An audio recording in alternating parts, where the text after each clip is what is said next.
오늘 이 성경 본문이 우리에게 주시는 말씀의 능력은 참 놀랍습니다. 우리의 인생에 고난이 유익이 된다라고 하는 것입니다. 고난당하고 있는 사람에게 하나님의 말씀이 임할 때 그 하나님의 말씀은 그 사람이 경험하고 있는 고난, 이 고난이 하나님께서 우리에게 주시는 유익과 축복이 된다. 이것이 시편 119편에 계속 반복되고 있습니다. 하나님의 사람들에게 경험되는 고난의 문제는 축복과 유익이다. 하나님의 말씀이 그런 능력이 있다라고 하는 것입니다. 우리 시편 119편 107절을 보실까요? 나의 고난이 매우 심하오니. 지금 나에게 고난이 매우 심합니다. 그런데 여호와의 말씀이 나를 살아나게 하신다. 109절도 보실까요? 나의 생명이 항상 위기에 있사오나 주의 법을 잊지 아니하나이다. 143절입니다. 환난과 우환이 내게 비쳤으나 주의 계명은 나의 즐거움이니다. 69절도 보실까요? 교만한 자들이 거짓을 지어 나를 치려. 교만한 거짓된 사람들이 나를 지금 공격하고 있사오나 전심으로 내가 주의 법도들을 지키리라. 71절입니다. 고난당한 것이 내게 유익이라. 이로 말미암아 내가 주의 율례들을 배우게 되었나이다. 우리 사랑하는 성도 여러분, 장병 여러분, 군가족 여러분, 그렇다면 어떻게 이 하나님의 말씀이 고난 가운데 임할 때 이것이 유익과 그리고 이것이 우리에게 어떻게 이것이 우리에게 궁극적으로 축복이 되는가라고 하는 질문을 오늘도 우리는 이 성경 본문 속에 던지고, 여러분 더 놀라운 사실은 무엇인 줄 아십니까? 이것은 비단 우리 개인의 역사뿐만 아니라 이 나라 이민족의 역사였습니다. 이 나라 이민족에 임한 이 환난과 역경 가운데 주의 말씀이 우리나라 역사 가운데 이 나라 이민족 가운데 유익과 축복이 되었다. 그렇다면 이 나라 이민족에 임한 이 고난 가운데 하나님의 말씀을 붙잡을 때 궁극적으로 우리에게 유익과 축복을 주시는 하나님입니다. 이 하나님을 붙들 때 저와 여러분도 마찬가지입니다. 우리의 인생의 고난이 하나님의 말씀 가운데 축복과 유익이 되는 그런 축복을 주시는 하나님, 그 하나님은 어떤 하나님이신가라고 하는 질문도 오늘도 우리는 이 성경 본문 속에 던질 때 두 번째로 고난은 하나님의 말씀을 배우게 한다라고 하는 것입니다. 오늘 시편 기자는 고난 때문에 내가 하나님의 말씀을 붙들었습니다. 내 인생의 고난 때문에 하나님의 말씀을 붙들고 그 말씀이 내 삶 속에 실제가 되었다. 이것이 바로 시편 기자의 고백입니다. 우리 71절을 다시 한번 읽으실까요? 고난당한 것이 내게 유익이라. 이로 말미암아 내가 주의 율례들을 배우게 되었나이다. 6.25 전쟁이 끝난 직후 우리나라는 문자 그대로 잿더미가 되었습니다. 여러분 잿더미 보셨죠? 이 잿더미는 그냥 아무것도 남지 않은 거예요. 6.25 전쟁 후 이 나라가 문자 그대로 잿더미가 되었다라고 하는 것입니다. 무엇보다 견디기 힘든 것 두 가지였는데 무엇일까요? 이 나라 이민족이 잿더미가 되었습니다.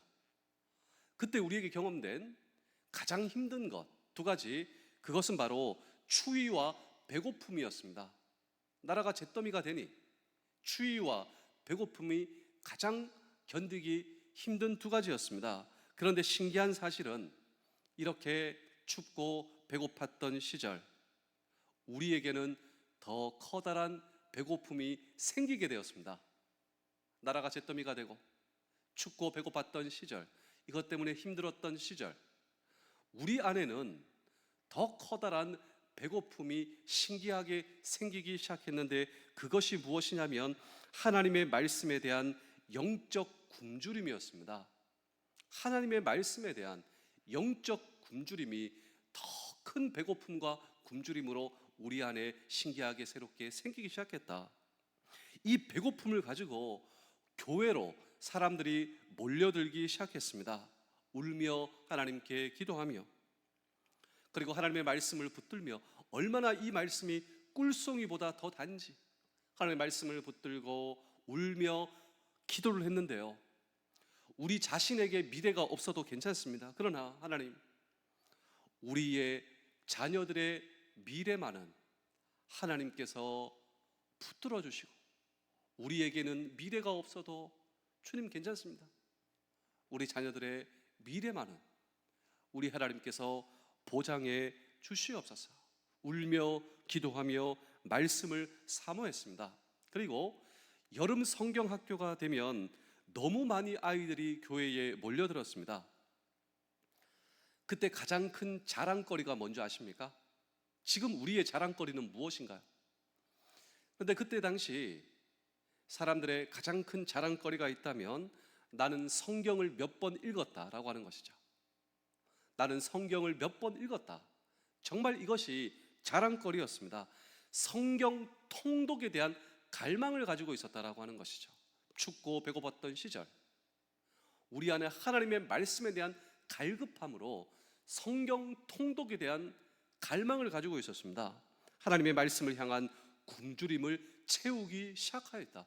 하나님의 말씀에 대한 영적 굶주림을 가지고 하나님의 말씀을 채우기 시작했다. 그때 민족을 강타한, 우리 민족이 가장 사랑했던 말씀이 아모스 8장 11절을 함께 읽겠습니다. 주 여호와의 말씀이니라. 보라, 날이 이를지라 내가 기근을 땅에 보내리니 양식이 없어 주림이 아니며 물이 없어 가람이 아니요 여호와의 말씀을 듣지 못한 기라리라. 이 말씀의 굶주림을 느끼며 하나님의 말씀을 이 나라 이 민족의 사람들이 사모했습니다. 하나님의 말씀을 사모했습니다. 하나님의 말씀으로 영적 굶주림을 채울 수 있구나. 하나님의 말씀에 대한 갈급함을 가지고 말씀을 붙들고 밤새 기도하기 시작하였다라고 하는 것입니다. 6.25 전쟁을 겪는 당시 하나님의 말씀을 붙들고 영적 굶주림을 채워가며 민족을 강타했던 우리 민족이 애창한 찬양곡 5개가 있어요. 하나님의 말씀으로 영적 기가를 채우며 민족을 강타했던 민족의 5대 찬송가, 그때 당시 무엇일까요? 첫 번째로 찬송가 338장 내 주를 가까이 하게 함은. 여러분, 춥고 배고팠던 시절 하나님의 말씀으로 우리 영적 가람을 채우며 민족의 5대 찬송, 이 가사를 보면요, 우리 민족의 현실을 우리가 볼 수가 있어요. 제가 한번 읽어드리겠습니다. 내 주를 가까이 하게 함은 십자가 짐 같은 고생이나 내 일생 소원이 있어요.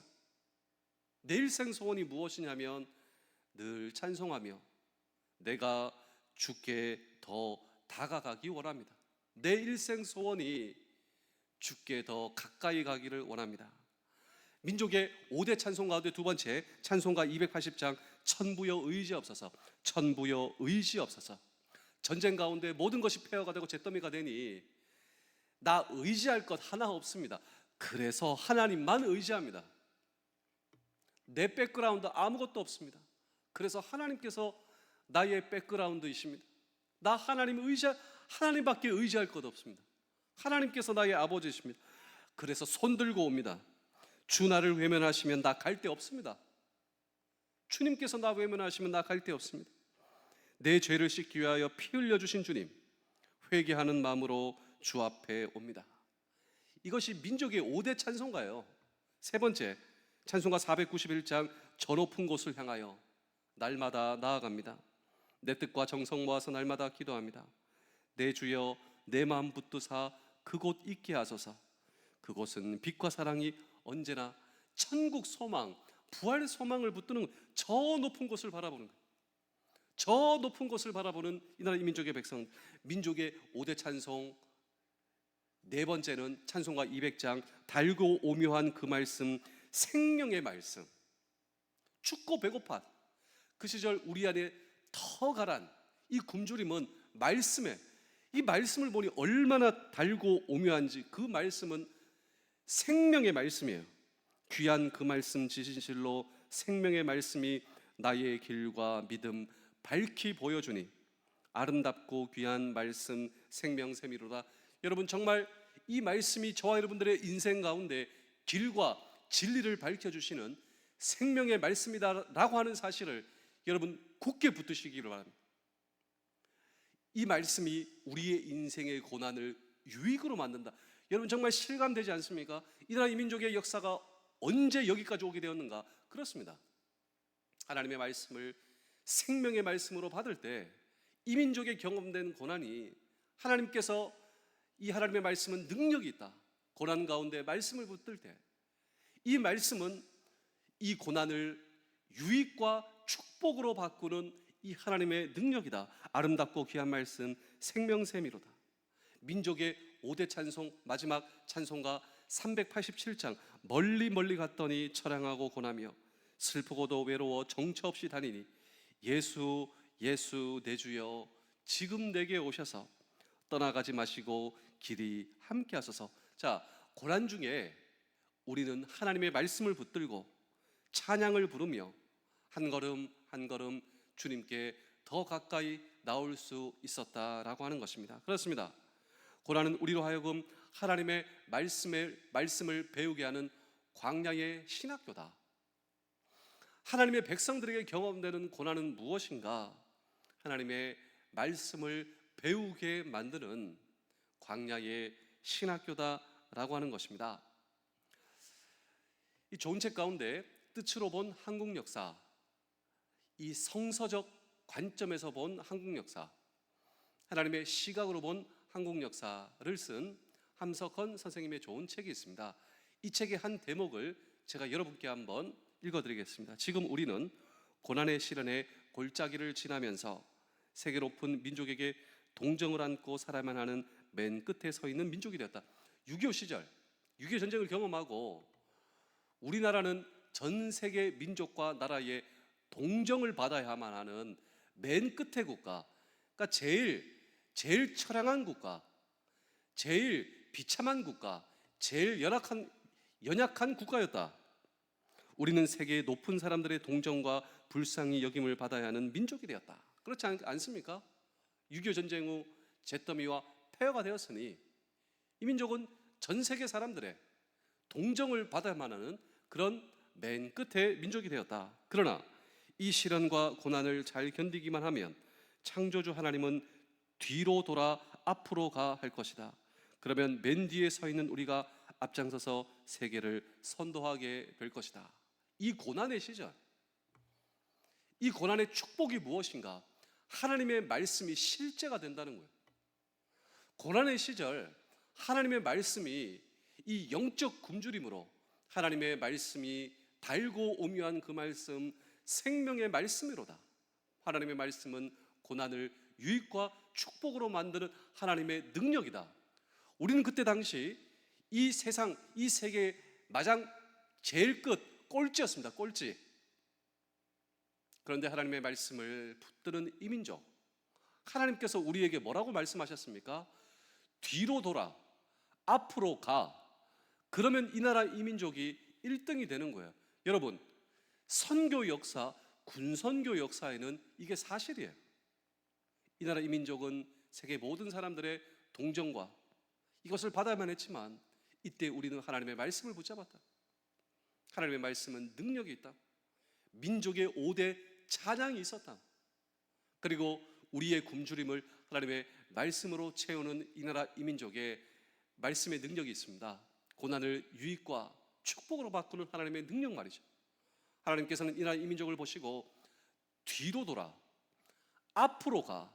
이 나라 이 민족은 세계 선교를, 여러분 세계 선교를 위해서 귀하게 쓰임받고 여기까지 올 수 있었다면 우리 사랑하는 성도 여러분, 장병 여러분, 군가족 여러분, 우리가 잊으시면 안 됩니다. 고난의 시절 저와 여러분들이 해야 할 일이 무엇이라고 말씀하십니까? 그렇습니다. 능력의 하나님의 말씀을 저와 여러분들이 붙드실 때 하나님의 말씀의 능력은 고난을 유익과 축복으로 만드는 하나님의 능력이다라고 하는 사실을 굳게 붙드시는 우리 모두 되실 수 있기를 주의 이름으로 축복합니다. 제가 마지막으로 한 편의 이야기를 들려드리고 오늘 설교를 마치겠습니다. 우리 김동석 전도사님이 얼마 전에 서울의 현충원을 다녀오셨습니다. 전사님께서 말씀하시기를 현충원에 외할아버지께서 계셔서 거기에 다녀오셨다. 제가 현충원 이야기를 들려드리겠습니다. 이 현충원 옆에 꽃집이 있습니다. 그 꽃집은 이 꽃집 사장님과 아버지와 그 딸이 이렇게 근무를 하면서 장사를 하고 있었습니다. 옛날에. 그런데 이 딸이 어느 날 화가 난 거예요. 화가. 왜 화가 났냐면 아빠에게 이렇게 얘기를 하는 것이죠. 아빠, 지금 우리 가게 옆에서 노상에서 꽃을 팔고 있는 할머니, 언젠가부터 저 노상에서 꽃을 팔고 시작했는데 저 할머니 꽃을 어디서 가지고 있는 줄 알아요, 아빠? 그러면서 이 딸이 막 아빠한테 화를 내는 겁니다. 저 할머니 새벽에 저 현충원 올라가서 이 묘토마다 꽃을 놓아두고 간 그 꽃을 다 수거해 와가지고 그 꽃을 다시 판다고 노상에서. 어떻게 저럴 수가 있냐고. 이 딸이 막 아빠에게 푸념을 하고 아빠에게 그렇게 얘기를 하는 겁니다. 근데 이 아빠는 이 딸을 진정시키며 딸에게 이렇게 얘기합니다. 옳고 그른 건 누가 보느냐에 따라 달라. 저 할머니를 우리가 이렇게 욕해서는 안 되고 저 할머니를 우리가 잘못됐다 얘기하면 안 돼. 그러자 딸은 아빠를 더 이해하지 못한다는 듯 더 얘기를 하는. 아니, 저 할머니는 욕먹을 짓을 했어. 아빠 생각해봐. 어떻게 사람들이 놓아두고 간 꽃을 현충원에 수거해서 다시 되팔 수 있냐고. 아빠는 또 이 딸을 진정시키며 이렇게 얘기합니다. 이해할 수 없어도 사랑할 수 있어. 딸아, 우리가 할머니를 이해할 수 없어도 사랑할 수 있다고. 아니, 이 딸의 입장에서는 아빠가 더 이해가 안 되는 겁니다.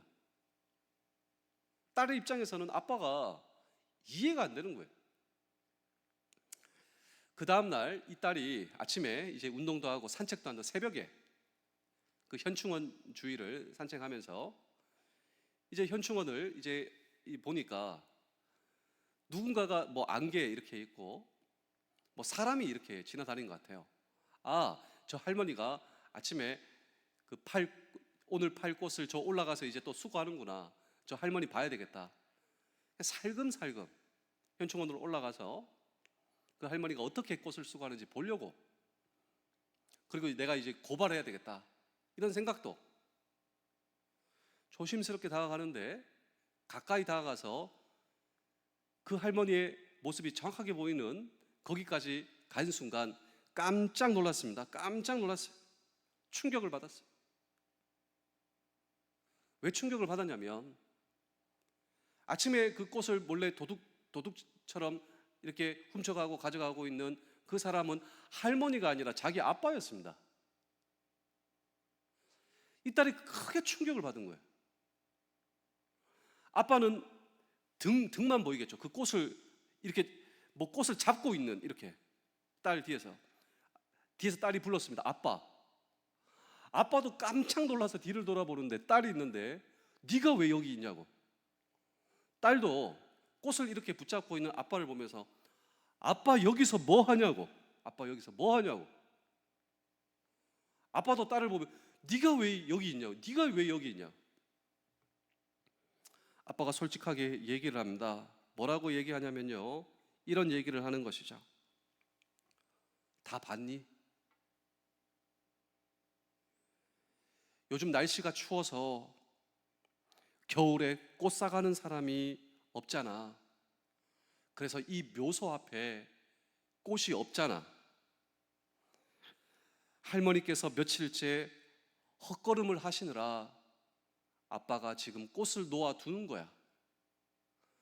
이 할머니는 묘소 앞에 꽃을 수거해서 꽃을 되팔고 있는데 날씨가 추워서 또 오는 사람도 없고 꽃 사가는 사람도 없고 할머니가 며칠째 계속 헛걸음 하시는 것을 이 꽃 사장님 아빠가 본 거예요. 그래서 일부러 할머니 가져가시라고 그 꽃을 놓아두고 있는 그 장면을 이 딸이 보게 되었다라고 하는 거야. 이 딸은 사실 이 아빠의 이야기를 듣고 아무 말도 할 수가 없었습니다. 그리고 아빠는 이야기를 합니다. 우리는 함께 살아가는 사람들에게 빚을 지고 있어.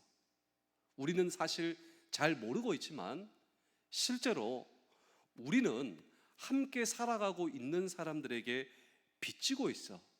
그 빚은 무엇이냐면 우리의 삶이 꺼져갈 때마다 우리를 살린 건 우리 자신이 아니라 다른 이들의 헌신과 사랑이거든. 우리는 모르고 있지만 다른 사람들에게 빚을 지고 있어. 우리의 삶이 꺼져갈 때마다 우리의 삶을 살리는 건 정작 내 자신이 아닌 다른 사람의 헌신과 사랑이거든. 여러분, 이 나라 이 민족이 위기에 있을 때마다 우리를 살린 것은 사실 우리 자신이 아닙니다. 우리도 얼마나 큰 빚을 지고 있는가라고 하는 사실을 절대로 잊어서는 안 됩니다. 우리 해병대 보실까요?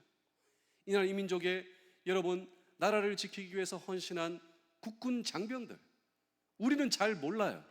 그러나 우리의 삶이 꺼지는 순간마다 그 순국 선열들의 희생과 헌신과 사랑, 더 충격적인 사실은 무엇인 줄 아십니까? 십자가의 사랑을 결코 잊어서는 안 돼요. 원래 우리는 영적으로 죽어 하나님의 심판과 저주가 마땅하지만 예수 그리스도의 십자가, 우리의 삶이 꺼질 때 그 하나님의 사랑과 예수 그리스도의 희생과 헌신이 나를 살렸다. 그런데 이 예수 그리스도의 사랑을 붙잡고 있는 사람은요, 인생의 위기 때, 고난 때 하나님의 말씀을 자연스럽게 붙잡습니다. 여러분, 고난의 시절 우리는 다른 데 찾아갈 여력이 없어요. 하나님의 말씀으로 다가간다라고 하는 거예요, 스스로. 왜냐하면 그 말씀이 생명과 길과 진리, 우리는 하나님의 백성이기 때문입니다. 이때 하나님의 말씀을 붙들 때 그 말씀은 능력이 있어요. 우리의 삶으로 하여금 위기와 고난을 유익과 축복으로 만드는 하나님의 말씀의 능력이 이 나라를 강타했습니다. 저와 여러분들의 남은 생에도 이 말씀의 놀라운 능력이 경험이 되는 놀라운 하나님의 축복이 우리의 축복 되실 수 있기를. 그렇습니다.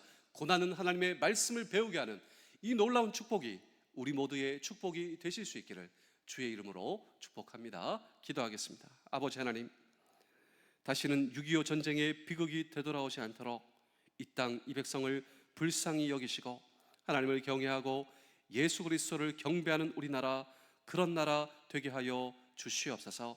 나라를 위해 눈물로 기도하는 일을 쉬지 않게 하여 주시고 우리의 기도를 들으시고 우리 가운데 하나님의 놀라운 일을 주님 친히 행하여 주시옵소서.